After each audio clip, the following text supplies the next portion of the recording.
most of my adult life, silence was my safest place. I lived in a quiet apartment, worked a remote job coding for hours behind a screen, and avoided human interaction as if it were a wild storm. I told myself I liked it that way. No noise, no drama, no expectations. But deep down, it wasn't peace I was protecting. It was fear.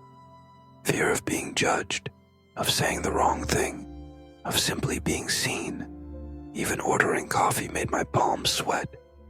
Eye contact felt like standing under a spotlight, every glance peeling away layers I desperately wanted to keep hidden.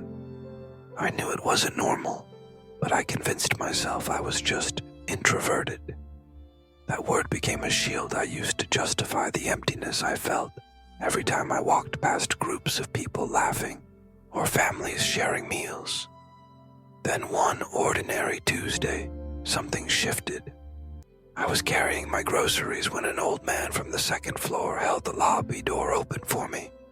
I nodded and mumbled a thank you, trying to escape quickly. But he smiled and said, "You don't talk much, do you?" I froze, embarrassed, unsure how to respond. "I used to be like you," he added, until I realized fear was stealing my life from me. And with that, he walked away. I couldn't get his words out of my head. Fear was stealing my life. That night, I sat in the dark, staring at my own reflection. I didn't see a man living his best quiet life. I saw someone hiding, surviving, not living. The next morning, the same man, Mr. Keller, I later learned, knocked on my door. He held 2 mugs of coffee and said, "Let me tell you a story." I hesitated, then stepped aside. He told me about his years as a drama teacher, how shy kids would come to him trembling, unable to even say their names out loud. But after a few days of small pushes, most of them were on stage laughing, crying, being themselves. He said, "You need a 3-day challenge, just 3 days. That's all it takes to remind your body you're allowed to live out loud."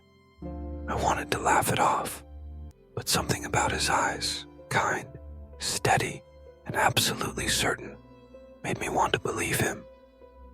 "Start tomorrow," he said as he stood to leave. "Day 1, just greet 5 strangers, smile, make eye contact. That's it." My chest tightened. That sounded like a nightmare now, but the other option, staying frozen forever, suddenly felt worse. So I nodded. The next morning, my body felt like it was preparing for war. My chest was tight, my stomach churned, and my hands shook as I stepped outside. Greet 5 strangers, smile, make eye contact. It sounded so simple, but each interaction felt like standing at the edge of a cliff. The first attempt was a disaster. I saw a woman walking her dog and muttered a barely audible "hi" before looking at the ground and rushing past. I was furious with myself, but I remembered Mr. Keller's words, "Just try." So I kept walking. The second stranger, an older man watering his plants on a balcony, responded with a cheerful, "Good morning." When I called out, that small moment gave me a sliver of courage. The third and fourth people nodded in return. The fifth, a jogger, didn't respond at all. But I had done it. My heart was pounding, but I hadn't crumbled. I had survived.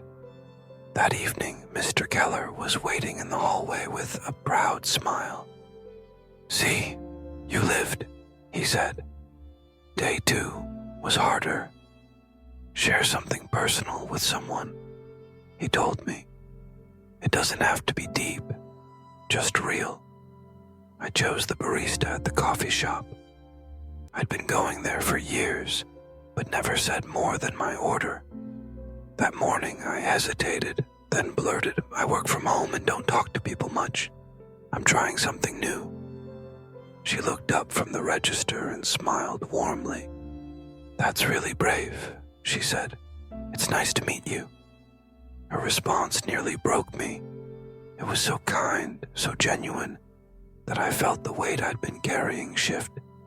I sat down with my coffee, and for the first time, didn't just retreat to a corner. I stayed. I watched people. I listened. But that night, I broke. Alone in my apartment, the day's vulnerability caught up with me. All the feelings I had buried for years, loneliness, shame, regret, they flooded out. I cried, and it wasn't the soft, quiet kind. It was the kind that pulls pain from your bones. I called Mr. Keller. He didn't say much, just listened. Then, softly, he said, "That's progress, Ethan. Don't mistake pain for failure. You're just thawing.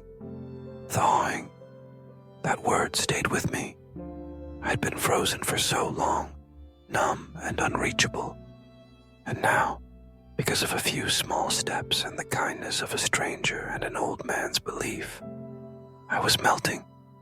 Tomorrow was the final challenge. And though fear still sat beside me, it no longer felt like it owned me.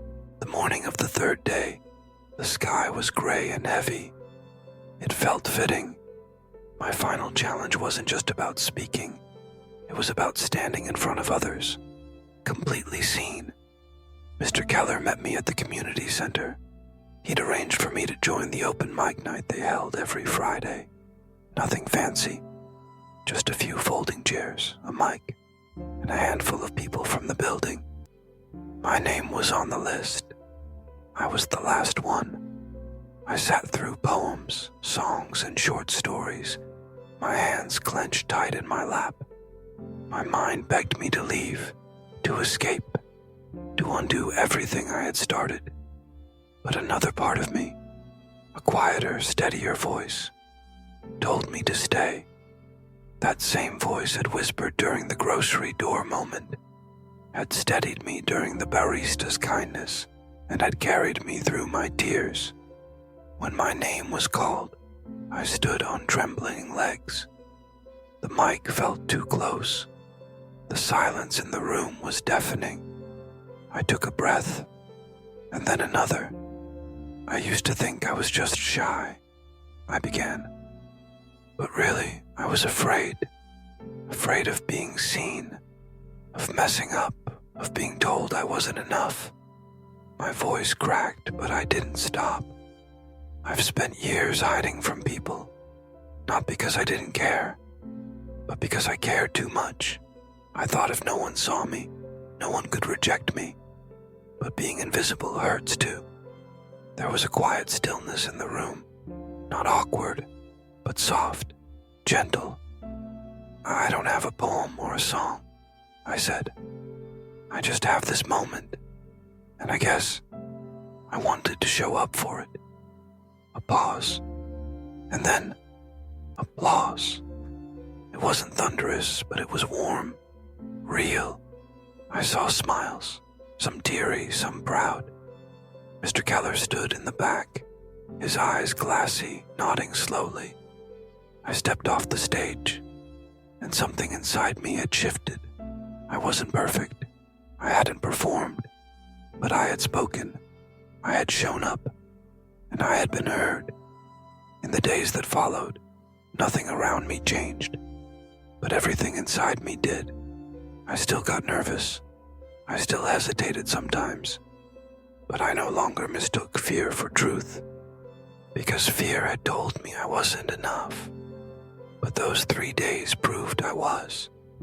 In life, we wait for the right moment, the perfect version of ourselves to arrive.